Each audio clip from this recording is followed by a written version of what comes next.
Boa noite. A expressão pode ser dura e até causar algum escândalo, mas a verdade é que vivemos hoje numa sociedade dominada pelo culto da superficialidade. É o mesmo que dizer que a imagem e a aparência são quase tudo. O culto do corpo tornou-se numa condição para ascender na escala social. Esta é uma realidade que contrasta com uma outra de igual modo preocupante. Metade dos portugueses são gordos. Destes, 15% são grandes obesos. O fenómeno não é só português. A Organização Mundial de Saúde fala em pandemia. A gordura é, de facto, um dos mais graves problemas da saúde em todo o mundo. A pressa e o pouco dinheiro no bolso atiram-nos para consumos rápidos e de má qualidade. Além disso, há cada vez mais dúvidas sobre a segurança dos produtos que consumimos. As doenças cardiovasculares aumentam, os cancros surpreendem-nos pelos seus mistérios, a diabetes e o colesterol são as pragas dos nossos dias. Por um lado, somos cada vez mais gordos. Por outro, muitos perseguem a qualquer custo o modelo de imagem ideal. Sucumbimos aos ditames da moda e à necessidade de evitar a rejeição social. Por isso, muitas vezes mergulhamos em dietas e restrições perigosas sem nos apercebermos de que estão em causa jogos de emoções poderosas que fazem perigar a autoestima. Então, onde está a verdade? Que orientações devemos seguir? É o que vamos saber esta noite. Saúde, alimentação e imagem. Será que sabemos como nos orientar? Connosco estão Rui Marques, empresário de clínicas de estética, José Mendia, cirurgião plástico, José Maria Talon, médico, nutricionista também.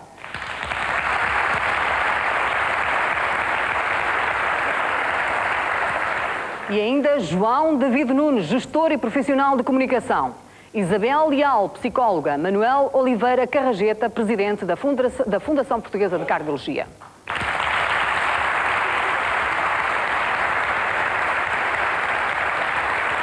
Vamos agora ver um breve retrato alimentar dos portugueses. Os portugueses comem cada vez pior. Os seus hábitos alimentares mudaram nos últimos 20 anos e os efeitos do abandono da dieta mediterrânica em favor da fast food estão à vista. Dados da Fundação Portuguesa de Cardiologia indicam que 1/3 da população tem peso a mais e 1/5 é obesa, o que quer dizer que 50% dos portugueses é vítima do que come. Consumimos agora mais carne, açúcares e margarinas, por oposição à abundância de legumes e vegetais que caracterizavam a tradição alimentar portuguesa. Estudos oficiais revelam que é nos grandes centros urbanos que se come pior, com Lisboa e Porto à cabeça da lista. Além disso, de acordo com o inquérito aos orçamentos familiares de 2000, hoje os portugueses comem mais em restaurantes do que em casa. Atualmente, Portugal apresenta níveis de obesidade idênticos aos de Espanha, muito superiores aos da Holanda e inferiores aos da Alemanha. No entanto, estamos, por enquanto, dentro da média europeia no que toca a taxas de prevalência de obesidade. No extremo oposto dos que não se privam dos prazeres da mesa estão os que recusam simplesmente comer. Presos à ideia de êxito associada a uma boa imagem, sacrificam o corpo para manter a linha. Tal como a obesidade, a anorexia e bulimia são distúrbios alimentares que caracterizam o nosso tempo. O desejo de se parecerem com o ideal das passarelas move sobretudo as adolescentes, mas nem por isso quem luta contra excessos de peso sofre menos numa sociedade onde a boa imagem é muitas vezes um trunfo. O verão é a altura mais crítica quando é de físico que falamos. Apesar de não existirem números relativos à afluência aos ginásios, existe a percepção de que é nas vésperas da época balnear que se inicia a corrida. Perder calorias e tonificar músculos em tempo recorde são os objetivos destes praticantes sazonais.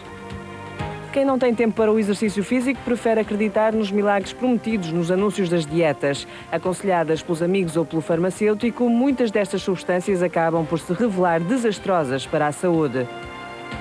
Num contexto alarmante em termos de comportamento alimentar, é de realçar também que cada vez mais crianças são obesas, ao mesmo tempo que aumentam os casos de distúrbios alimentares relacionados com dietas. Será que sabemos como se faz uma alimentação correta?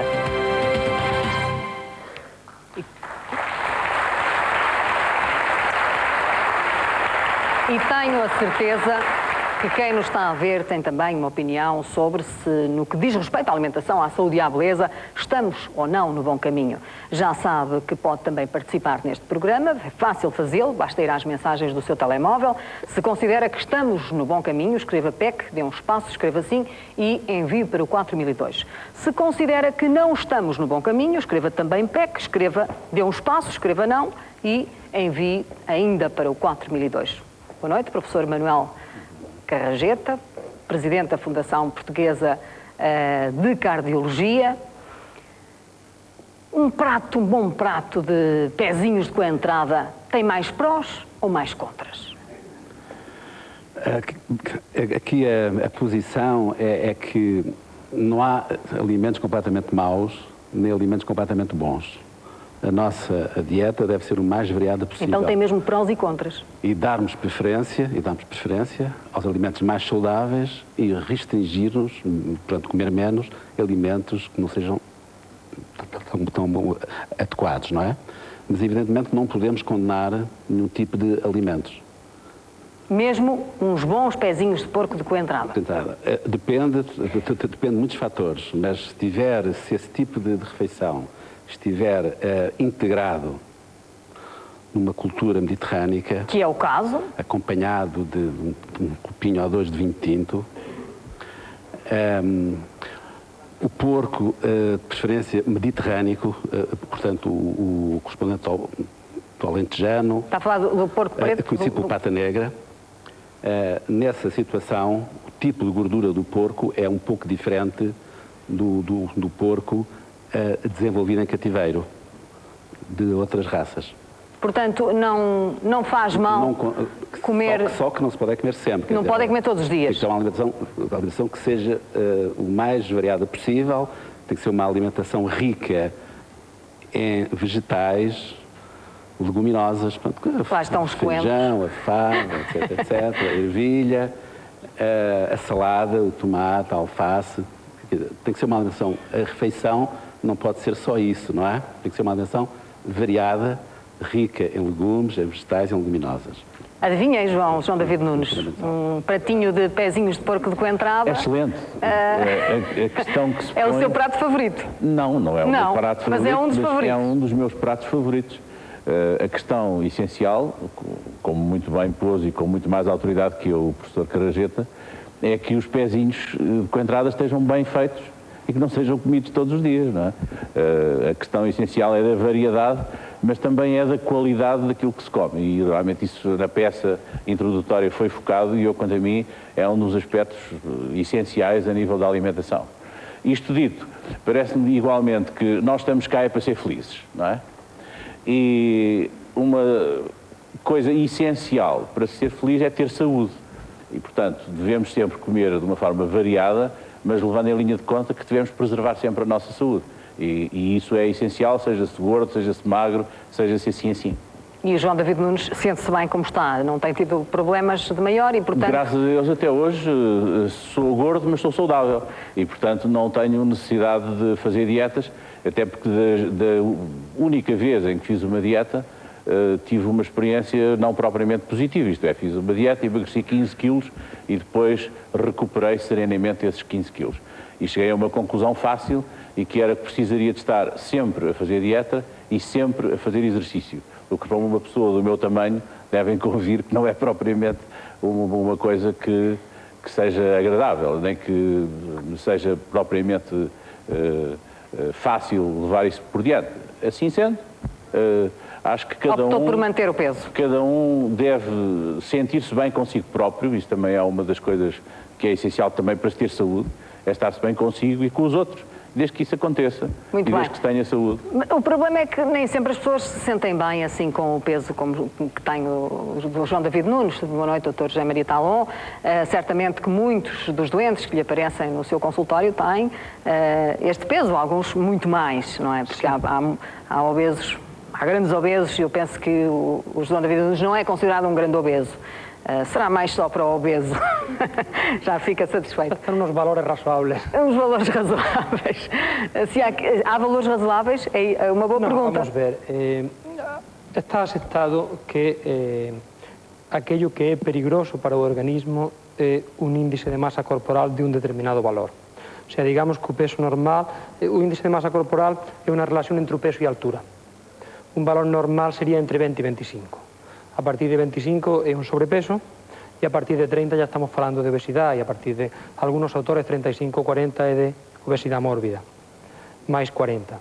É claro que non é só unha cuestión de como se siente a persona.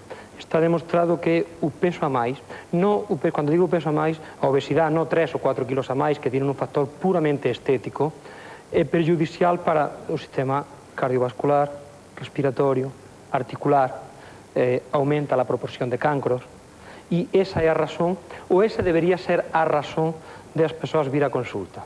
Realmente a razón, moitas veces, ou a gran maioría das veces, tiene un punto de vista estético e non un punto de vista real da saúde. E de alguma maneira... Mas quando a razão só tem o ponto de vista estético, não corre o doente mais rapidamente riscos de voltar a engordar e ficar na mesma? Porque quando o doente se capacita que, de facto, é a sua saúde que está em causa, eu estou-me a lembrar, por exemplo, dos fumadores, não é? Os fumadores, quando decidem deixar de fumar, fazem-no porque sabem que é a saúde que fica em causa e, portanto, põem de lado. As consequências passam sendo... Ou seja, o problema é um problema silencioso durante muito tempo. Quando avisa, muitas veces ya vamos un poco tarde. Muchas personas con exceso de peso no se dan cuenta de un riesgo que corren, porque aunque lo leyeron en todos los sitios, y cada vez que van a un médico le fala do efeito secundario dese peso, como ellos no se notan nada, a no ser que se cansen un pouco máis, normalmente van atrasando esa decisión. E quando já vienen con hipertensión ou vienen con outros problemas é quando realmente aparecen en consulta. Já estão mesmo doentes.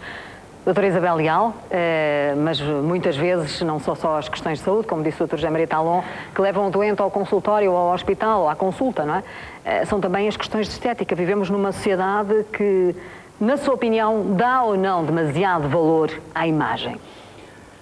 Dá com certeza muito valor à imagem. Não sei se demasiado, nem sei se mais que noutras épocas, porque sempre, desde que o mundo é mundo, se encontraram estratégias de valorizar as imagens. Provavelmente o que nós hoje temos são modelos mais estereotipados porque mais difundidos. E, portanto, é mais fácil, enfim, quando nós pensamos em modelos, pensamos em meninas com 1,90 m e muito magras, o que provavelmente não é bonito, não é esteticamente bonito do ponto de vista do nosso cotidiano, mas do ponto de vista do sonho, da imagem, da fantasia, pode ser vendido como produto. Portanto, o que eu quero dizer é que há características novas, diferentes, que têm que ver com a mediatização das imagens. Mas não sei se nós nos preocupamos hoje mais com a imagem que, sei lá, nos tempos das cabeleiras empoadas, dos banhos de leite, não sei de quê. Acho que é uma preocupação inerente aos seres humanos, o facto de parecer bem, de estar bem. E esse bem é sempre em função de uma cultura, enfim, E que certamente, se me dá licença, deve estar relacionada com a evolução da medicina, Dr. José Mendia. Hoje, a cirurgia plástica, por exemplo, a cirurgia da beleza, de reconstruir uma imagem, é evidente que tem uma força que nunca teve, não é? Porque hoje é mais acessível a um maior número de pessoas, tem mais gente informada sobre essa situação, mas não acho que seja a cirurgia estética em si que vá dar mais valor à beleza. Eu acho que, como a Isabel Leal disse, acho que a noção de estética e de beleza vem desde sempre, desde os tempos desde o Egito, e a gente vê na corte de Luís XIV, os homens tinham umas noções de estética completamente extrapoladas, mais até que as mulheres. Portanto, a gente hoje em dia, por causa da média, por causa desta informação toda, a gente talvez tentamos exagerar um pouco, mas não sei se é uma coisa que já vem desde que o homem é homem. Porque a estética é um valor que a gente pode dizer que acompanha um pouco o ser humano. Mas hoje, enfim, quer-se refazer tudo. Hoje, talvez porque é mais acessível. Na minha experiência de consultório, na minha experiência, engraçado, principalmente, não só no meu consultório privado, quando eu estive, por exemplo, na Santa Casa da Misericórdia, no Pitangui, quando eu estive lá 4 anos, em que a gente tinha uma classe enorme de gente que vinha ter connosco, a grande maioria de pessoas que se tratava não é este estereotipado que a gente vê aqui. é pessoas que têm as grandes mamas, as grandes gigantomastias, os abdómenes caídos, os músculos da barriga abertos. São situações que estão entre o estético e a qualidade de vida, que são situações que muitas vezes que deviam ser até apoiadas pelo Estado. A gente, hoje em dia, começa a ser engraçado, porque às vezes os jornalistas perguntam a mim, mas o que é que vai ao meu consultório? 80% dos casos não são casos de, que a gente possa dizer, aqueles casos que a gente vê de exageros. Entende? É interessante ver isso. Vêm coisas mais lineares. Mas não são exageros. São as pessoas que querem uma imagem ideal ou são as tais pessoas que precisam por motivos de saúde? Não aparece a pessoa que quer assim, eu quero, eu, na minha experiência, como cirurgião plástico, não aparece a pessoa a dizer assim, eu quero ficar ou quero ter o nariz como a Julia Roberts. Não aparece, as coisas são mais, há uma normalidade. As pessoas vêm ou porque têm um pescoço caído e querem tratar o seu pescoço e levantar, ou porque realmente se sentem-se com o abdômen todo flácido e caído, ou porque fizeram uma dieta grande e a gente tenta reposicionar as estruturas interiores, músculos e parede e tudo isso, mas não pense, e é engraçado, eu acho que é uma deturpação um bocado que a média tem feito em relação à cirurgia plástica e estética, principalmente em Portugal. Eu não digo que talvez a gente veja isso nos Estados Unidos, eu tive uma grande experiência nos Estados Unidos e vindo lá agora, é lógico que eles lá têm às vezes uns pontos de evolução maiores e técnicas mais avant-gardes para certos pontos, mas em Portugal as pessoas pedem no consultório as coisas do dia-a-dia. É isso também que sente por exemplo, no que diz respeito à estética, no que diz respeito, por exemplo, a tratamentos, sobretudo por parte das mulheres, mas os homens também recorrem já muito a tratamentos de estética. É isso que acha que as pessoas tentam? É refazer de alguma forma uma imagem que perderam ou situações... Como? Virou um bocado de moda. Esta situação virou um bocado de moda. Vamos lá ver. Iniciou-se os tratamentos de estética, não é? Houve clínicas e há clínicas que realmente têm qualidade. Hoje em dia há centenas, para não dizer milhares de clínicas pelo país fora. A estética vem combater um bocadinho a cirurgia plástica, aquilo que o Dr. Mindé faz, não é? E vem complementar, vem combater e vem complementar também, porque assim como há aquela pessoa que tem um abdômen enorme, também há aquela que tem um abdômenzinho pequeno e quer retirar e não vai fazer uma cirurgia, nem há necessidade de uma lipo. Hoje em dia, com a tecnologia que existe em termos de laser, não há necessidade de uma lipoaspiração para se eliminar um bocado do abdômen ou uma anca mais larga. No caso dos homens, o que me procuram é o abdômen, nas mulheres é mais a anca e as coxas, onde se instalam mais os adipócitos. De qualquer maneira, é assim, virou moda e as pessoas, em termos de sociedade, querem se sentir melhor. Também há o sentir-se melhor. Agora há exageros, há raparigas novas que estão realmente em condições, mas pretendem fazer Acham que nunca estão em condições. Falou aí nos homens, eu só queria perceber uma coisa. Hoje os homens recorrem a este tipo de clínicas de igual forma que as mulheres? Não de igual forma, mas a tendência é essa, do seu ponto de vista? Uma porcentagem de 30%. Eu acho que é importante só voltar atrás. É lógico que há exageros. Em tudo há exageros. Mas a gente não deve rotular os exageros como a normalidade. Às vezes a gente, quando fala de cirurgia estética, parece que é só exageros.